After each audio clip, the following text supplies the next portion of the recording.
All right, I'll keep an eye on people coming in, but we'll go ahead and thanks to Eva, I have a meetup over the holiday. And that was loud here. I don't know how loud it was out on It was plenty loud. Zoom. There you go. That'll wake you up. Well, thank you and welcome to the 2020-2021 Rotary year for the Coos Bay North Bend Rotary Club.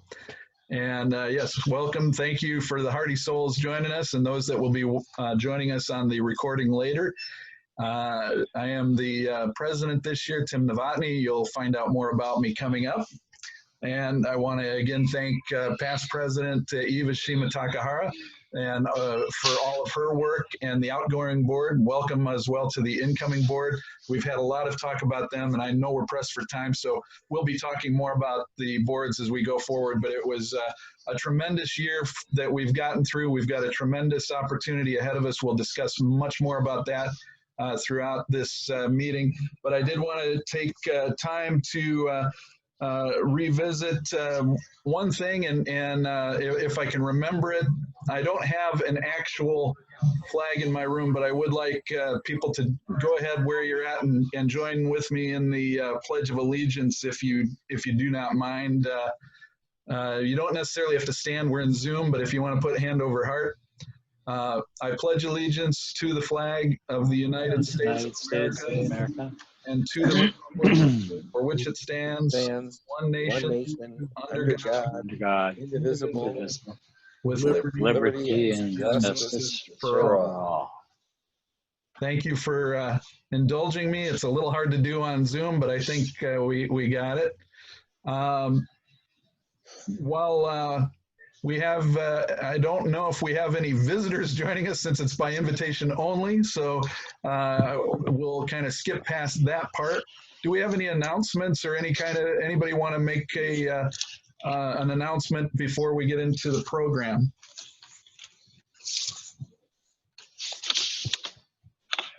I'm panning over. I don't see any hands raised. I don't see anybody jumping towards the screen. All right, hearing none, we will move along.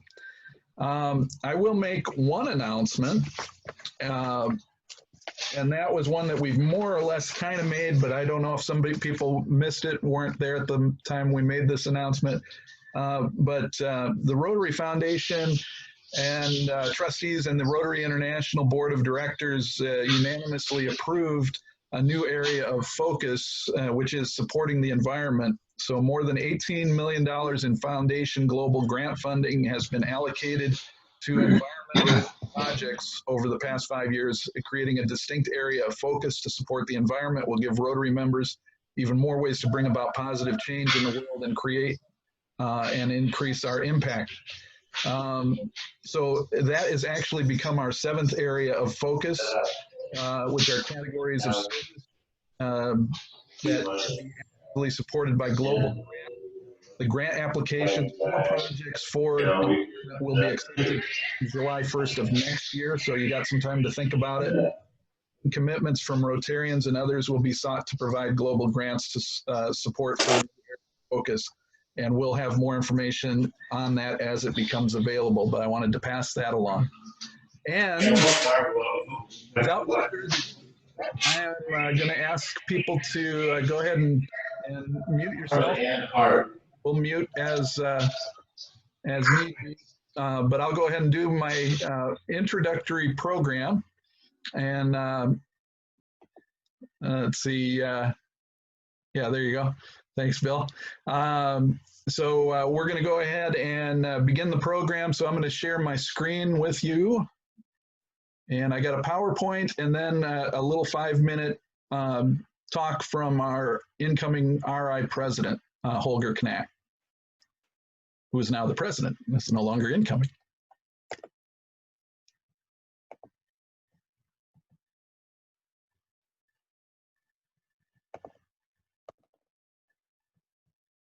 And let me ask if you guys can see this. You should be seeing Rotary Responds People of Action. Are you seeing that? Yes. Thank you very much. All right. So, who is Tim Novotny? This is Tim Novotny. This is your life. For people that don't know, I've lived in the Coos Bay North Bend area since 1999, and I don't generally, while I do a lot of talking, I don't generally do a lot of talking about my history, other than my history of love of Chicago sports teams. So the rest is a mystery. Born and raised in Joliet, Illinois at the end of the 1960s. About the only thing that most people know about Joliet, Illinois is, if anything, is that it has the Stateville Prison, the Stateville Correctional Institute, and the Joliet Prison, which became famous in the movie The Blues Brothers. And so usually that's about the gist of what people know of Joliet, Illinois. It's 30 miles outside of Chicago. So, more or less when I tell people where I'm from, it's Chicago, but basically born and raised in Joliet, Illinois, spent most of my life until I was 21 living in Joliet, Illinois. My family still lives out there, as a matter of fact. My parents, school teachers, and I'm the oldest of 4 siblings. I have 2 sisters and a brother. We're separated by just 4 years.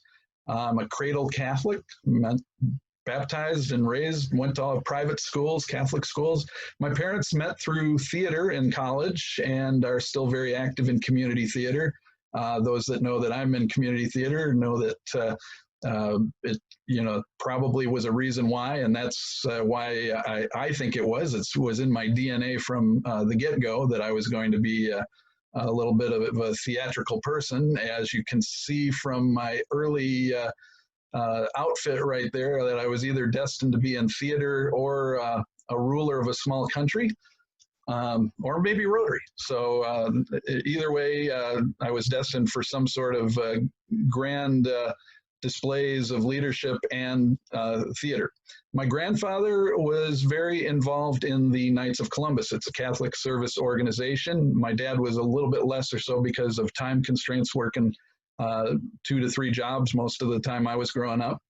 But that played a big part in my later Rotary moment. The fact that I grew up around a family that was very centered around service and service organizations and doing pancake breakfasts and fish fries and anything that was needing to be done for the community that the Knights would throw themselves into. And I watched them do that, and I would be co-opted when I got older to take part where I could. I later joined the Knights for a while, but it was hard to take part in meetings, and I moved around a lot at the time I had joined. Sports also played a major impact in my life.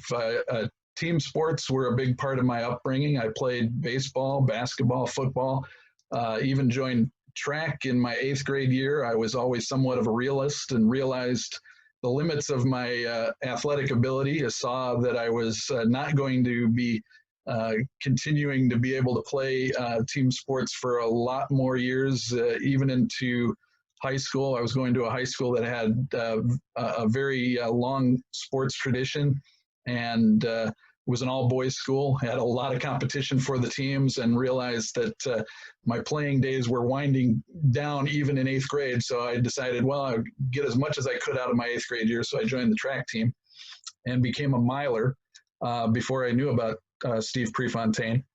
I had his similar running style, but not his talent. Ran all out, and usually came in last because of it, because I had no idea what I was doing on the track. As I got older, I was also learning fast that I wasn't going to make a living playing sports. So I decided I wanted to write about them or broadcast sports. And so when I went into high school, I started writing for my high school paper as soon as I could get the opportunity to do so. And I always wanted to be the sports reporter. And by the time I got to be my junior year, I started to do some sports reporting. The editor also became a sports reporter, and you weren't going to get a chance to be a lot of you didn't have a lot of sports reporters on the student paper, and so the editor took the sports and moved me into other news, which then branched me out. By graduation, I would decide I would major in communications at Northern Illinois University in the cornfields of DeKalb, about an hour and a half away from where I live. And there in the dorm rooms of Stevenson North Towers that you see in that picture, I would meet another big impact on my life, my wife, Jennifer, and the mother of my two children. And I also, on the lower part of the picture, one of my best friends to this day, a complete idiot, but a great friend, Jim. He also works for a service organization. He's works for setting up their conventions for Lions Club International out of Chicago. And we don't talk business usually when we get together. Other than crab, that's about it. To this point in college, I had never lived or even visited really west of the Mississippi River. And so it would have been a hard place to put Idaho on a map, to be honest with you. And Jennifer and I got engaged while we were in school at Northern, and her father got transferred to Boise, Idaho, and we were still a ways away from getting married and didn't want to do the long distance relationship. And they offered me a room in their home in Boise if I transferred out to Boise State. And so sight unseen, I decided a little bit of the adventurous spirit, not having ever seen that part of the world, I would do just that. And transferred to Boise State, which was an interesting thing, gave me a few heart palpitations along the way until I got out there.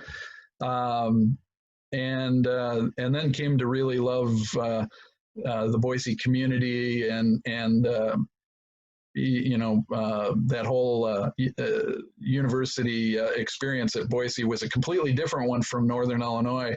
But I came to really draw on some of the things that I learned there. Northern Illinois, the classes I was taking was much more focused on broadcast and journalism, and it was really centered on that. Whereas Boise State, when I got there, they didn't even have they had a radio station, which I worked at, but they didn't have a TV station that you could train at or anything. But they were really focused on theory and the kind of the academia and the ethics part of things. And so I had a lot of those type of classes and marketing classes and things that would really serve me well as I got later into my career. So there's welcome to Idaho. That was about all I knew when I arrived in Idaho, was that Boise had a blue football field, and spent many afternoons there. They were still a 1AA university at the time. It was usually not near as packed as it is now to go see a football game there. I actually used to play doubleheader high school games on Friday night. And Jennifer is not a sports fan, and I missed going to high school football games just in general. And she, of course, had no desire to go do that. But I had worked in a loophole in one of my classes and created a project, a social project that I was going to have to study people who went to high school football games for a report I was doing, and the impact of attending live sporting events. And so I had to attend high school football games for an entire semester. And if she wanted to see me on Friday night, she had to come along with me for doubleheader high school football games. And I think she still believes I owe her recompense for that semester. She's probably right. Later, I, after graduation, got my first job in Twin Falls, Idaho. And that was an interesting, it was more or less a continuing of my education. It was also where I first met, for those of you who remember Dick McMahon, it was where I first met Dick McMahon. He was the one who hired me at KKVI TV in Twin Falls, Idaho.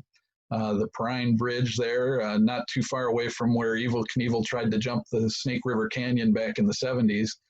And it was a very small station. There was a more dominant TV station in town, which gave us we were just up and coming. We didn't have, I was basically the news department. Dick was trying to build up a station. He knew it needed some news to go up against the big news station next door.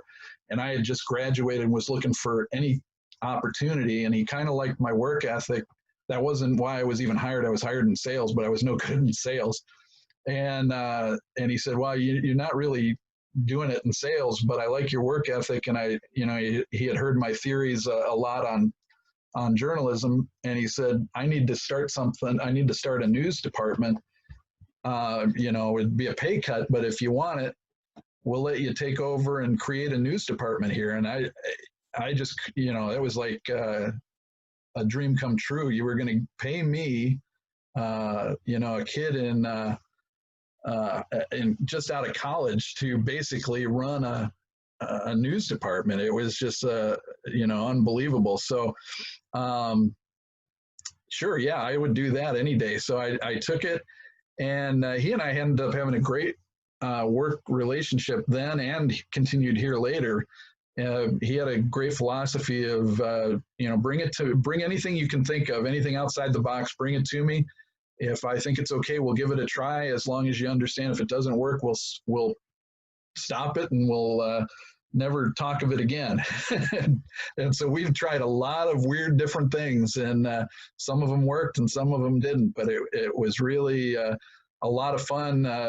We had nothing to lose. We were going up. Nobody expected much of us, but it was really a great opportunity. And as those of you reading the screen, we were on the cutting edge of phone-in call shows on sports talk television, actually. And I had gone to Chicago for a vacation, and it was either early 92 or late 92 or early 93, and sports talk radio was kicking off. And I was coming back, and I was thinking, well, why couldn't you do something like that on TV? And you could use video, and you could show some video, and you could take some calls. And we asked some people, what are some things that you can do, with the possibility of people calling in. We had an engineer who was a great tinkerer, and he's I got a machine, I think we can do some stuff. And so he worked it out, and he made the technology work. And we had Monday Night Football, and we were in the Mountain Time Zone, so we could delay things after that. And so we put something called Sports Talk on the air for a few years in Twin Falls, Idaho, and had people that would call in after Monday Night Football and talk about local sports. They'd talk about national sports, college sports, whatever they wanted to. And the funny thing was, Dick always wanted some sort of a controversy. He wanted to he wanted the things that you saw or you heard on the radio, little arguments of sports. But it was so new to everybody, and they would call in, and I was always fairly passionate about sports, and I would be pretty well up on a lot of things. So somebody would call in and challenge me on something, and I would say, I would give them a passionate defense of my position, and they would go, well, you're right. I think I didn't see it that way. I appreciate it. And they'd hang up, and we couldn't get in an argument. And I'd get off, and Dick would say, we got to get more arguments. I'd say, I'm trying, Dick, but they just keep agreeing with me after. So that was our only thing, was we couldn't get any arguments with me on the. Unfortunately, it very seldom happened thereafter. But it was a fun time in Twin Falls while it lasted. We were there about 4 years. And then family time came along. I started my family in Idaho. My daughter Noelle was born in Twin Falls. And between some things that happened where the station was sold, we decided to move back to the Midwest. We bounced around in Illinois looking for a place to be, decided that maybe media, I needed to make more money than I was making in media. So we moved to Madison, Wisconsin, where I worked for I actually worked one more year in TV as a producer. helping to write news. Then I got out of that and worked for a variety of things, trying to make money, sold appliances, sold home improvement, and then got into work for a cable company in Madison. And in between there, my son was born. And so I had two small ones out there. And Madison really loved it. And as I always, would tell people afterwards, Madison has the absolute best springs and the best falls. And, if it weren't for those 3 weeks out of the year, I would have gone nuts. So unfortunately, the rest of the time is brutal summers and brutal winters. And my father-in-law and my mother-in-law, in the meantime, had moved out to Coos Bay. And they were watching the Weather Channel constantly. They wanted their grandchildren to come out and stay with them and move out here. And so every time we would get a blizzard, my father-in-law would call and tell me how nice the weather was in Coos Bay. And so one too many blizzards, we finally made the move to Coos Bay in 1999. And at that time, I actually ran a pool hall in downtown called the Shark's Cage. My wife and I, with family help, ran a family-oriented pool hall in the downtown area until the downtown area slowly started moving away. Everybody was at that time moving towards the mall, and JCPenney's had just closed, the shoe store closed, and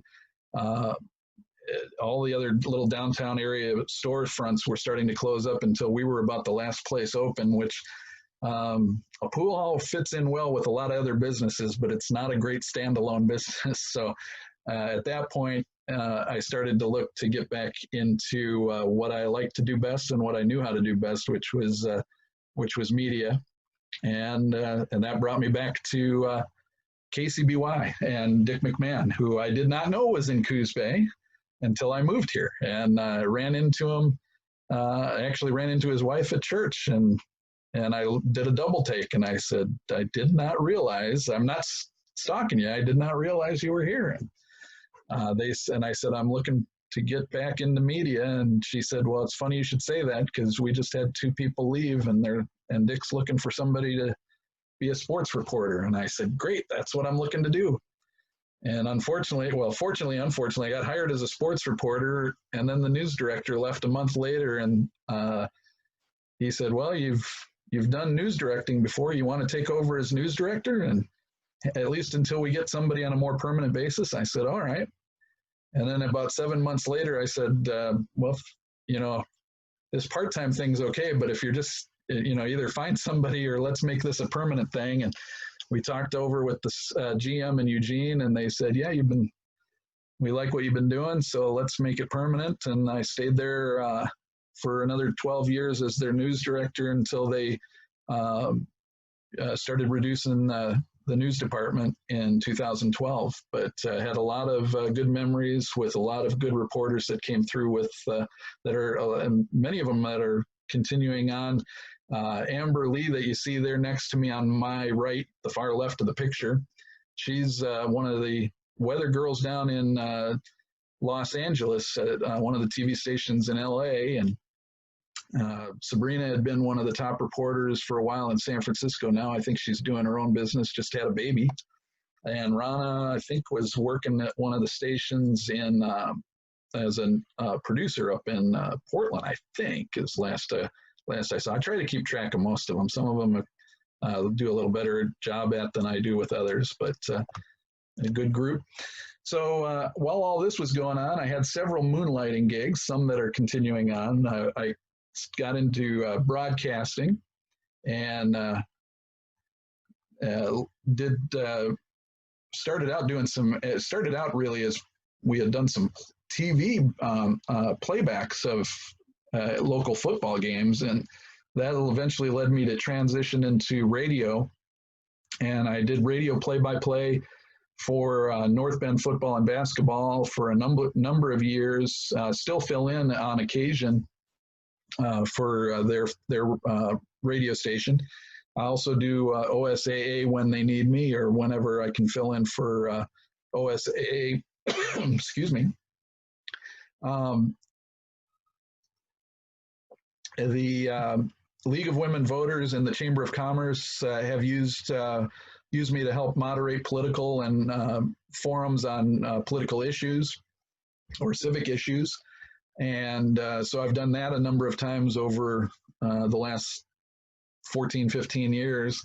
I've slowed down a little bit. My new job has kind of made it a little more difficult to do both of those tasks, but I still try to help out when I can. The Big Bopper evolved organically over at Little Theater on the Bay, kind of a different persona of mine that started out when I, as I mentioned, did some theater, more on that in a little bit, but while I was doing theater, I hadn't really done it much with Opry at LTOB, but some of my theater people had asked me to help out with the comedy team once, and then while I was helping out with the comedy team, they were needing somebody to fill in on emceeing one of their weekends, and they needed somebody to MC 50s and 60s weekend, and I said, well, I would be happy to help them out, but I always, regardless of what I sound like, I'm generally kind of an introvert by nature, as it gets me a little nervous. If I'm not acting and being somebody else, I get a little nervous. So I was like, well, can I be somebody else? Can I pretend to be somebody else? Can I be a character? And they said, yeah, what are you talking about? And I said, well, I was thinking maybe I could be like, like the Big Bopper, the radio DJ who was traveling with Buddy Holly. I could be like him. And they said, all right, yeah, let's see how that goes. And so I started a loose imitation of the Big Bopper. And pretty soon it became a thing where the Big Bopper kept coming back year after year to LTOB. So that's had a lot of fun doing that. Say, Eva, why is my hair so white at this young age? Not genetics. My dad actually has much better hair than I have. My hair, I used to laughingly tell people it was a combination of being a news director and my kids. Say, you've seen my kids, my job, my hair. There's an old joke from one of the TV shows I used to watch. I'm lucky my hands haven't fallen off. So, the white hair, my dad still gives me a hard time. When he had watched a play that I really recently did on Zoom, and that was my dad's first thing is like, what happened? How did your hair get so it went from gray to white? And I was like, that's what you noticed. That was his critique. But it's still thick. It's very thick. It is. And, but it actually started graying when I was probably, I think I was 34, 35 when it started to gray. And yeah, I think it was more related. Like I said, I kind of internalize a lot of my stress and it comes out in my hair. So, and part of it is that, I do things, some of the things I like to do stress me. Like I like to MC things, I like to act, but I'm generally an introvert. And so as it gets closer, I stress more and more about why did I agree to do this? Because it makes me nervous. I don't like going up in front of people. But there's theater. 15 years in a variety of plays for 6 local companies, and some of them have stressed me out along the way, but it also was part of the reason why I didn't do Rotary. I mean, a variety of things going on. So between being in news and being in theater and doing some of those other things, that was one of the reasons why I had been approached. I used to occasionally do programs related to my news job at local Rotary clubs, at the Sunrise Club, at the Bay Area Rotary Club, at Coos Bay North Bend Rotary Club. I think I had pretty much at least covered, if not done a program at each of those clubs a number of times, and been approached thereafter for joining. And I was usually the same thing. I could not get away during the day because of news. I was on call, and then if I wasn't, I was doing theater. It was just not a good opportunity. So Tim, it means you can play much more older characters. Yeah, and the funny thing is, the one I recently played online was a 70-year-old Alzheimer's patient, and we had to use a little bit of makeup. But the guy who played my son was about 8 years older than me, and so he had to get a little younger. I had to get a lot older, but not too far. Didn't have to use a lot of makeup. But this all led to my Rotary moment, which is, and the quote was, "You're not busy now." And I can't remember if it was Ed or Denny that made the comment, but in 2012 was when I had a career shift. I was downsized, for lack of a better word, out of KCBY. They did away with the management of the news department. And I had a month to go. I made an announcement I was leaving. And it was, I think, about the second call that I got after making that announcement was from Rotary. And the comment was, "Well, have you thought about Rotary?" And I said, "Well," and they said, "Don't tell me you're busy. You're not busy now." And, and it made me laugh, actually. It was a nice pick-me-up because I was going through this, what am I going to do? And I said, "What do you mean?" I said, "Yeah, but I also don't have a job right now. Don't I have to have a job to get in Rotary?" And they said, "Doesn't matter. You got a skill. And I know you got things going on, but when you get a chance, we want to talk to you." And so we did. Soon thereafter, as I was sorting through some things, part of my thought was, yeah, he's right, and I've got something to offer, and if not now, when? So I made the jump and joined the Bay Area Rotary Club, and things moved very quickly thereafter. I joined, and about a year after I joined, it was a smaller club. About a little over a year after I joined, they said, "We're going to put you up for being president-elect." And I said, "Well, I've only been in the club a year. I'm still learning a lot about Rotary." And they said, "Don't worry about it. Even if you get it, you still have a year to get ready for it. Don't worry about it." And or president-elect nominee was. And they said, "Besides, there's a bunch of other people we're putting in, and they've got more. You're fine." And I said, "Okay." And then I had to go, like the next day I was doing a basketball game, broadcasting a basketball game. Whenever the vote was taking place, I was going to be in Winston for a North Bend basketball game. And I got the text at halftime of the game. I got a text, and I was doing the broadcast, and my phone texted, and I was in mid-sentence, and I looked down, and it said, "Congratulations, you're the president nominee." And I remember there was a little bit of dead air while I was trying to take that all in. and so then things sped up even more, because I was going to have a year, but then not too soon thereafter, the president-elect had to take a leave of his. He had to move his year back, and so they said, "Guess what? Your year is now moved up." This was, I think, in October. "We're going to need you to go to Seattle in February to do pets." And so here I was, all of a sudden, still trying to figure out and learn all about Rotary, and all of a sudden I was going to pets training to be president in July, and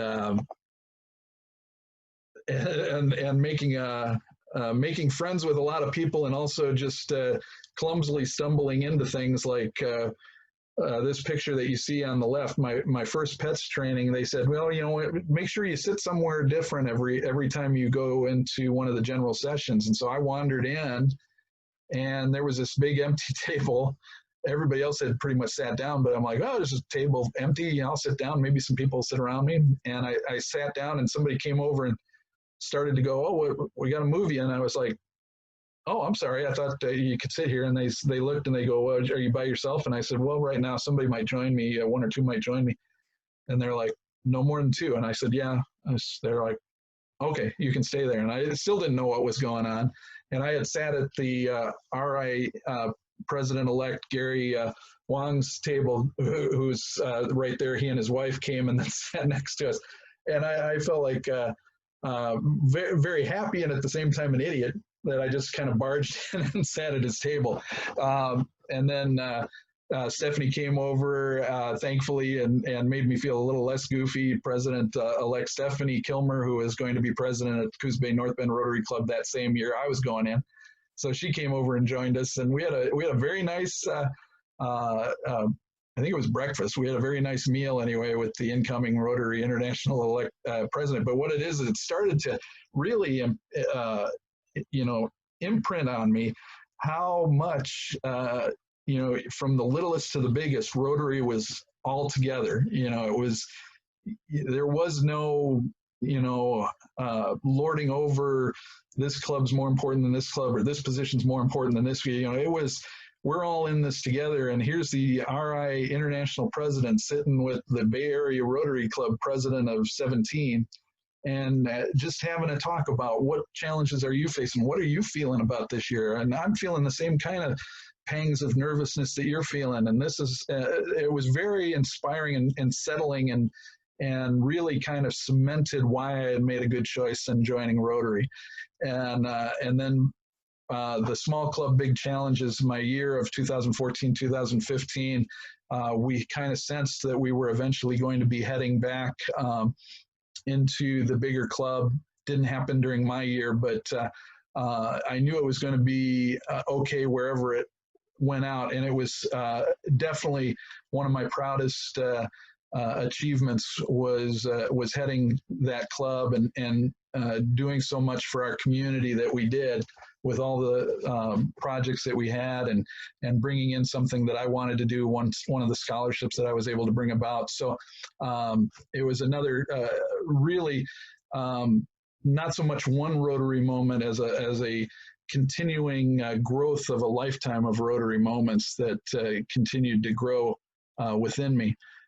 Since then, I've had as mentioned, the club merger, a new career, and another opportunity. So we joined with the Coos Bay North Bend Rotary Club, merged back in 2016. We brought a lot of our programs, joined with the existing club's programs, and have maintained a lot of that momentum that each of the clubs had going.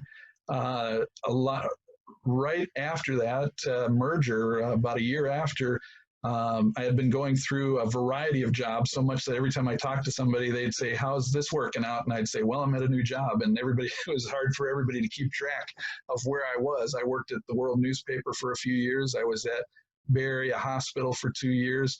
Went back to KCBY for 7 months as basically a salesperson. And then I got all during that, I was also working evenings, getting my master's degree in public relations before landing what's really been my dream job now, was a communications manager with the Oregon Dungeness Crab Commission. I had to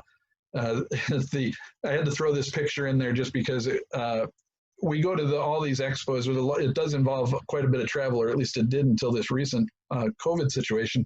And at one of the expos, I know some of the chefs. I follow some of the cooking shows. I've not really been a huge Emeril Lagasse fan, although I kind of knew who he was. But my wife was a huge Emeril Lagasse fan, so I found him at this expo, and I'm like, I got to get a picture of Emeril. So take a picture and send it back to Jen, and send it to her. No reaction.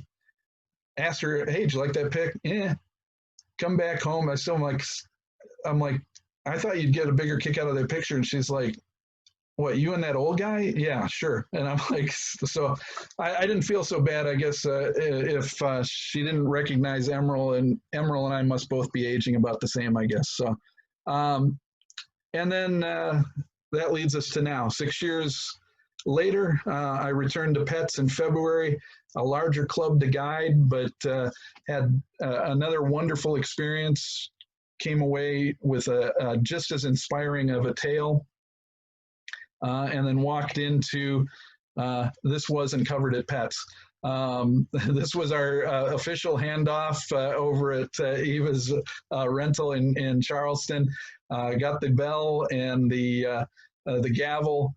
We did it with proper social distancing, masked up, but yeah, came out of Pets, and the world had changed on us, and it's going to continue to present a series of challenges for our club as we go forward. So anyway, I will at least for temporarily unshare so that we can go back for a second, and then I want to get quickly into RI President, but I did want to answer if anybody had any quick questions before we go to Holger Knack. Not that it was not that that was a pressing one for anybody that would have questions, but if you have any questions, go ahead. All right. Tim, I wish you had gotten to go to Honolulu. I wish everybody had gotten to go to Honolulu. Going to a convention is incredible. I mean, I would go to many if I could. They're amazing. They're so inspirational. They just get you going. But, you know, we did do it virtually. So, but still, I hope in the future, many, many more of us get to go to conventions. Yeah, I hope so too. And I look forward to getting to take part in one at some point. I was hoping for it this year, but you know, at some point, I would like to. The Pets in itself is just so inspiring. Being around that many Rotarians, I can only imagine what it's like on a global scale. So I'm very interested and intrigued at that possibility. But I know it's getting late in the hour, so I want to give you a chance to hear from our Rotary International president. So let me share the screen back real quick. Go back to where I was. And let's see if I can do this. Maybe, let's see. Oop. Maybe I gotta go to a different screen.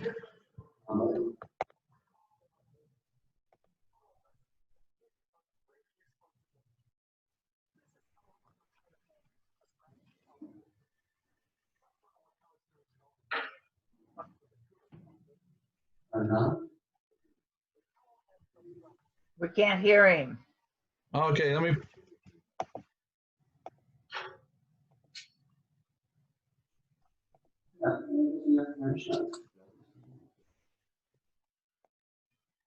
And let me see.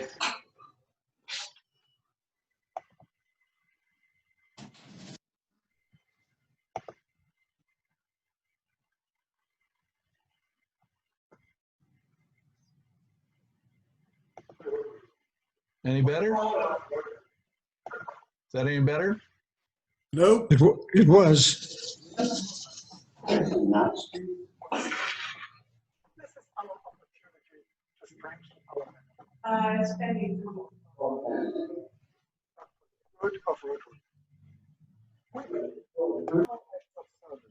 think it's hard, Tim, to get Zoom to air something that comes in also through the internet. Right. You know, you might want to embed that and play it another time and embed it right on your computer, download it and embed it. Let me see here. Yeah, that makes sense. It does. It's tough. You have to do that first. There's also a thing on the bottom of Zoom that allows you to turn your speaker on. Okay. Just for Zoom.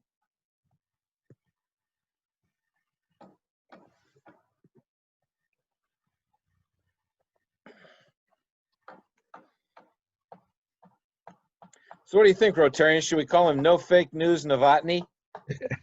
Huh? Yeah. We'll work on hearing from Holger next week. I'll get that fixed up and play President Holger next week. Zoom is a learning curve. It is. There's a lot going on. Very nice. Great program. Great program today, Tim. Yeah. Well, thank you. I hope it wasn't too boring. Great. We learned a lot about you. I'm glad to know Yeah. about More than you Yeah. ever needed to know, I'm sure. I wish you were Nice still haircut too, by the way. Thank you.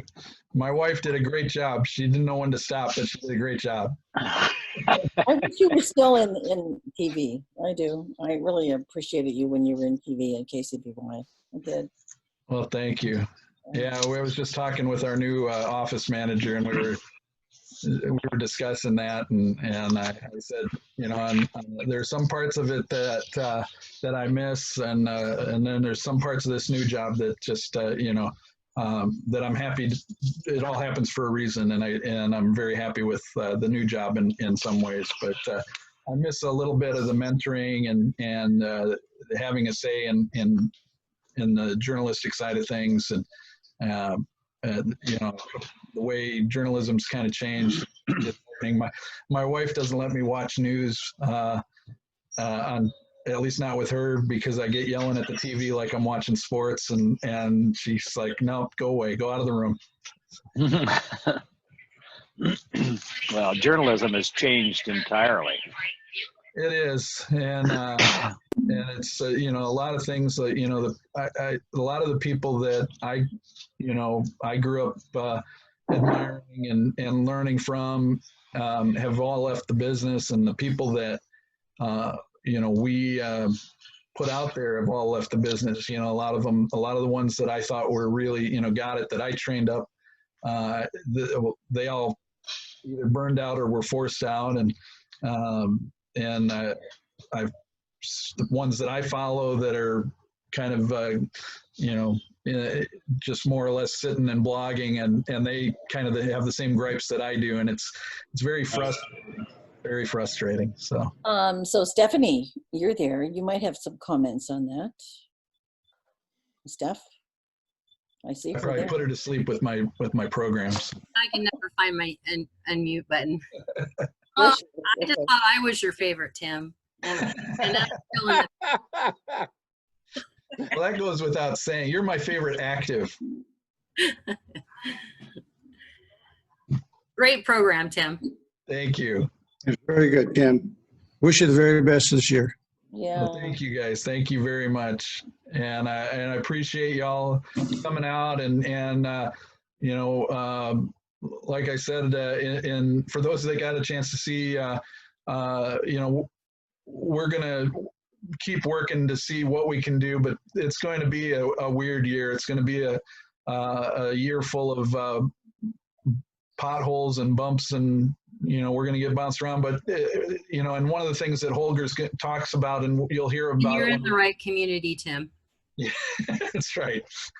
Fortunately, we've been well practiced with potholes. So, but one of the things that Holger, you know, will say when we get a chance to hear from him hopefully next week, you know, is that it does create those opportunities to try out new things, and to be open to trying those new things, and to be thinking about ways of doing things differently. And so this is going to, you know, force us to think outside the box and to get creative, and that's not necessarily, you know, sometimes you don't want to do it, but sometimes it's not necessarily a bad thing, and so we'll have some time to try getting creative and seeing maybe we can come up with some really new ways of doing things that will turn out to be pretty successful. So we'll keep at it, and I know with all you guys out there, you know, presenting your ideas and using your brainstorming, we'll come up with some great things to do as a club. So thank you for coming to the first meeting, and I look forward to many more like this. I look forward, hopefully in the not too distant future, to some form of hybrid meetings, and I know we've got a social committee working on some socially distant, safe get-togethers that we'll be able to do in some outdoor venues, and we'll be bringing you up to speed on those as we get them kind of fleshed out a little bit. So be on the lookout for those as well. We'll certainly let you know as we have more information to pass along to you. So anybody else before I gong you out for the day? Anybody else have anything they want to say? Deanne? Are you going to be emailing us a list of everybody's positions and like? Yeah, I'll try to get that. It may be a few days or something. I'll try to get the formal process all sorted out, but I'll get something sent out maybe in the next when the next email or the next one after that. But we'll get it sorted out and sent out to everybody. So Tim Diego, our exchange student, wants to be on too next week. I've been communicating with him.